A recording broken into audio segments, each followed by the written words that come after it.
Hello everybody, this is Hazel.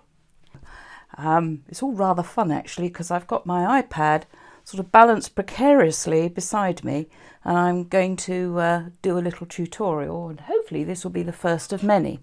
And I want to do a series of tutorials on basically how I do things.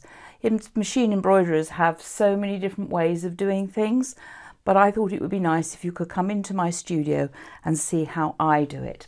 And what I'm going to do today, I'm going to stitch out one of the freebies, which hopefully you've all found on your particular page of the members area.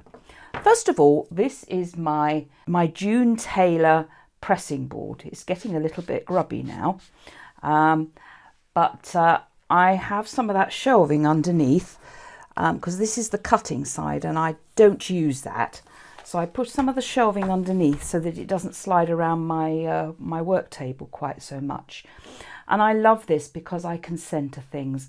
I've got measurements here in inches on each side, and it's also a little pressing mat so I can do my ironing on here. So we're going to stitch out the first freebie design, which hopefully you've all downloaded. The idea is that several people had said to me, oh please will you take some of the elements from your vintage romantic crazy quilts and make a set of them, and I decided that now was a good time to actually do that and make them the freebies. And as you can see, I'm combining the elements rather than just giving you single designs. And also I've decided to break the 4x4 rule.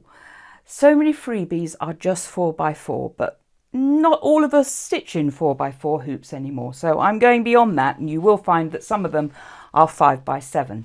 Now this is the Stitch and Tear, which I have a huge roll of, and I absolutely love it. It's what I use for the majority of my embroidering. And what I do, I'm going to show you how I hoop just the stabilizer and attach the fabric afterwards. And we'll talk a little bit about the outline alignment stitches.